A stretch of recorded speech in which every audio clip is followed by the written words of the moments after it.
Hi, welcome to my channel, Cardiology and Beyond. I'm Dr. Sonali, an interventional cardiologist from India.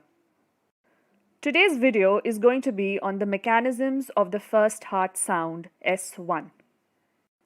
On mind mapping today's video, we are talking about a topic under clinical examination, auscultation and heart sounds, of which S1 has these host of 6 questions.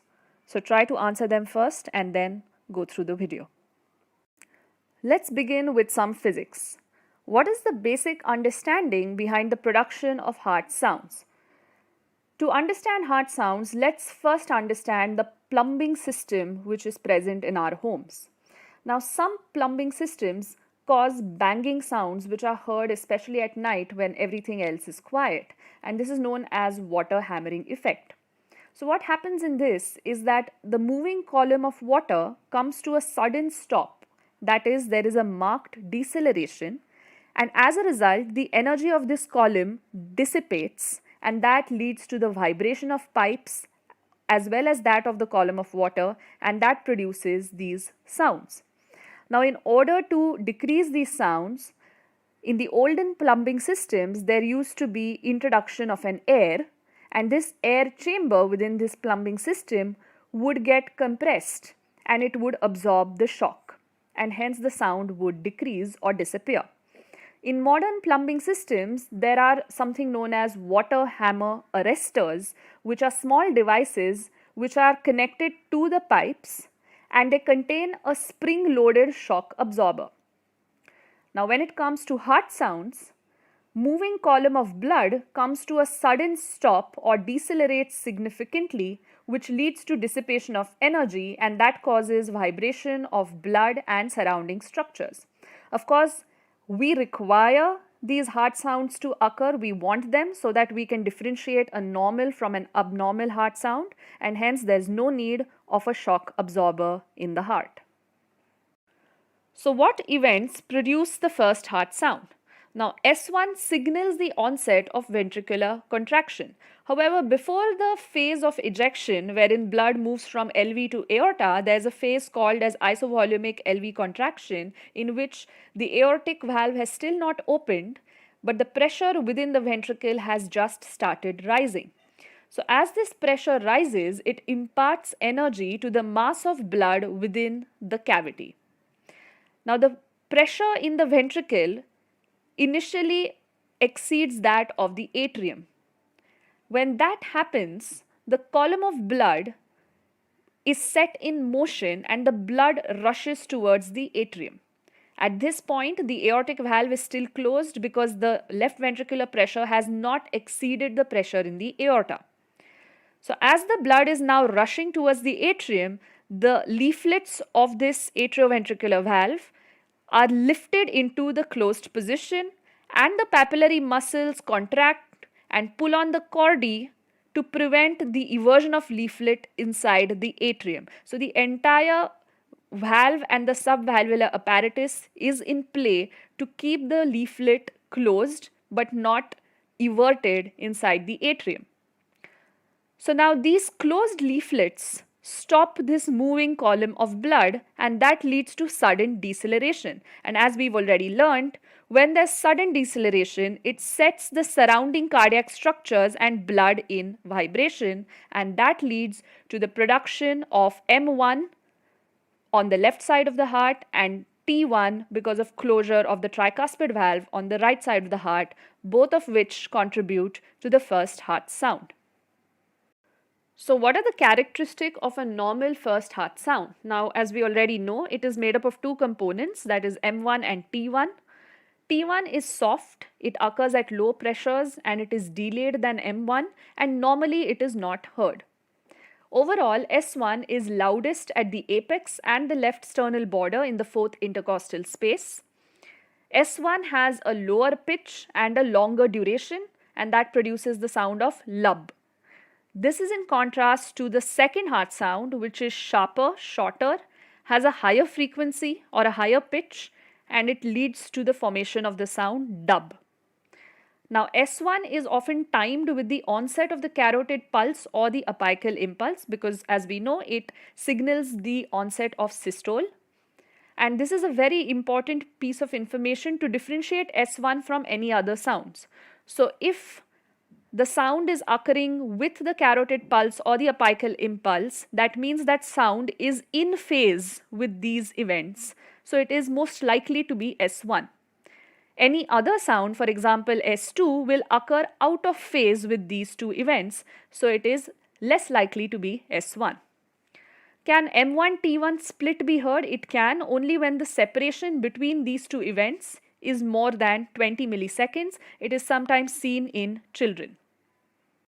How does the left ventricular contractility affect the intensity of the first heart sound? Now remember, the intensity of the first heart sound will depend on the energy which has been imparted to the column of blood by the contracting ventricle. That means if the left ventricular contraction is vigorous, that means there will be a greater energy which is given to the rushing column of blood that is going towards the closing mitral valve. So when such a high energy column of blood hits against the closing mitral valve, it will produce a high intensity of the first heart sound, or a loud S1. So when you have a vigorous contraction, more myofibrils are recruited and there's a faster rate of rise of pressure in the ventricle. So rate of rise is determined by dP upon dt, that is change in pressure upon change in time. So when a very high pressure is set up in a very shorter time, then it leads to more vigorous contraction, and that contributes to a loud first heart sound. So this dP by dt is measured at the time of mitral valve closure, because remember, in order for systolic ejection of the ventricle to occur, we require the mitral valve to be closed. So this time of mitral valve closure is known as pressure crossover point, which is here. Pressure crossover point means that the left ventricular pressure has now suddenly risen. So when you look at the slope of dP by dt, that is the one which determines how loud or how soft the first heart sound will be. Now dP by dt depends, number one, on the left ventricular contractility. Obviously, if it's more contractile, more vigorous in its contraction, then a very high pressure will be mounted within the ventricle. And second, it also depends on the left atrial pressure, which means that if the baseline left atrial pressure is very high, for example, if a patient has mitral stenosis and over time the left atrial pressure has been rising, then the left ventricle has to contract even more and has to get a very higher pressure to overcome the LA pressure, because the mitral valve will close only when the left ventricular pressure is overcoming the left atrial pressure. So if the left atrial pressure is high, then the LV pressure should be higher in order to close the mitral valve. So when you have left ventricular dysfunction, then the contractility of the left ventricle is depressed. So the rate of rise of the pressure within the left ventricle will be less. So you have a decreased rate of dP by dt, and because it is low, you get a decreased intensity of S1. So this is dP by dt. Here it is, if it is flat, that means the intensity of S1 will be less. If it is more steep like this in this direction, then the intensity of S1 will be more and you will get a louder first heart sound. How does the PR interval affect the intensity of the first heart sound? Now first remember that short PR leads to a loud first heart sound and a long PR leads to a softer first heart sound. This is the first heart sound and this is the second heart sound. Okay, so the first heart sound is prominent when you have a short PR. So what happens when you have a short PR interval? The left ventricle begins to contract before the left atrium has had a chance to fully relax. Because of this short PR, the relaxation of LA is not complete. As a result, the LA pressure is still on the higher side. So it remains high at the time of pressure crossover, that is the mitral valve closure point or the pressure crossover point, wherein this LA pressure has not completely normalized. As a result, the pressure crossover point here you can see is quite high. So you get a higher dP by dt and hence you get a loud S1. Another reason for a loud S1 with short PR is because the relaxation of LA is not complete, the mitral valve leaflets are wide open. And because they are in a state of being very wide away from each other, they close with a bang and they lead to a louder first heart sound. Now, this is in contrast to what happens with a long PR interval. When you have a long PR interval, the left atrium has a lot of time. So, there's complete relaxation of the LA before left ventricular contraction sets in. So, the left atrial pressure has now completely fallen to normal pressures. As a result, there is a lower pressure crossover point, which is here, as opposed to here when you have a short PR interval.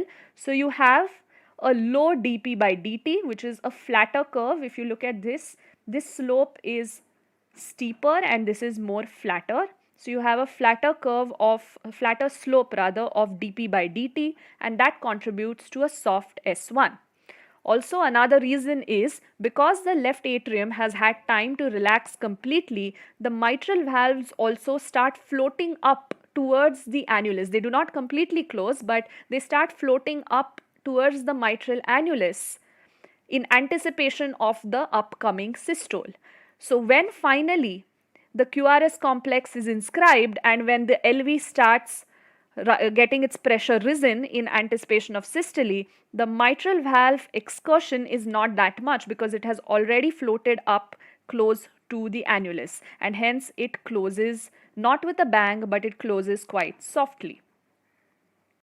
How does the intensity of the first heart sound vary in complete heart block? Now, in complete heart block, there is complete AV dissociation, that is atrioventricular dissociation, and the P waves are non-conducted. Even though there is no relationship between the P waves which are seen on ECG and the QRS complexes, still the intensity of the first heart sound is related to the supposed PR interval which we see on the ECG paper, and it follows the same rules. That is, the S1 is louder with shorter intervals and it is softer with longer intervals. So in this example, this particular beat, this one and the last one, show a short PR interval. Even though this P does not give rise to this QRS, still the interval or the association between them is of a short PR interval, and that contributes, these two beats have contributed to a loud S1, as you can see here. This black is the loud S1, which is thicker and bigger, and the blue inscription is the S2. And in places where the association between P and QRS complexes is that of a long PR interval or a wide PR interval, that has given rise to a softer S1. This is soft S1 and this is the S2, which is not affected. What is the intensity of the first heart sound in mitral stenosis? It is usually loud when the leaflets are pliable, but it becomes soft when the leaflets become calcific. So watch the upcoming video of the first heart sound in various pathologies. As always, like, share, subscribe, comment and press the bell icon, and I'll see you next time with another video.